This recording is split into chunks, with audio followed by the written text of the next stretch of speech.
செய்தி. வணக்கம். பிவி செய்திகளுக்காக ஊர் செய்திகள் வாசிப்பது ஸ்பெர்னா. ராணிப்பேட்டை மாவட்டம் சோளிங்கர் அடுத்த புலிவலம் கிராமத்தில் அமைந்துள்ள அருள்மிகு ஸ்ரீ கமல கருங்காலி வராக்கியம்மன் திருக்கோவில் 500 திருவிளக்கு பூஜை மிக விமர்சையாக நடைபெற்றது.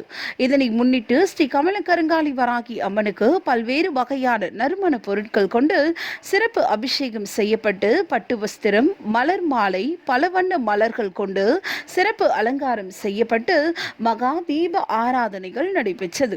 இதில் புலிவலம் மற்றும் சுற்றுப்பகுதியில் இருந்து 10க்கும் மேற்பட்ட கிராமத்தில் இருந்தும் 500 பெண் பக்தர்கள் கலந்து கொண்டு குடும்பங்கள் மேம்படவும், செல்வம் செழிக்கவும், நோயின்றி வாழ வேண்டும் என குத்துவிளக்கு ஏற்றி வைத்து கமல கருங்காலி வராக்கி அம்மன் திருவுருவ படத்திற்கு மஞ்சள் குங்குமம் பூக்களால் அர்ச்சனை செய்து சிறப்பு வழிபாடு செய்தனர். பக்தர்கள் அனைவருக்கும் பிரசாதம், அன்னதானம் வழங்கினார்கள்.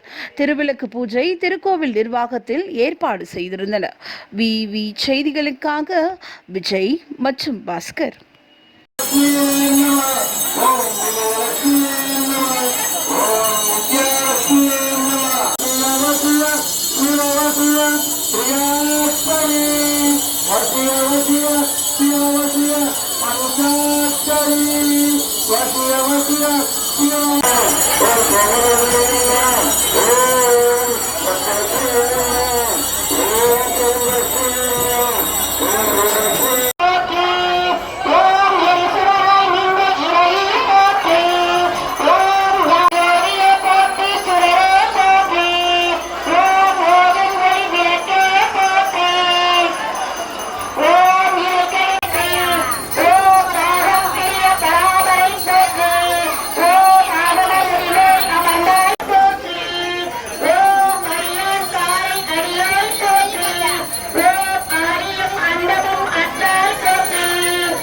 ஓம் சக்தி ஓம் சக்தி ஓம் சக்தி ஓம் சக்தி ஓம் சக்தி ஓம்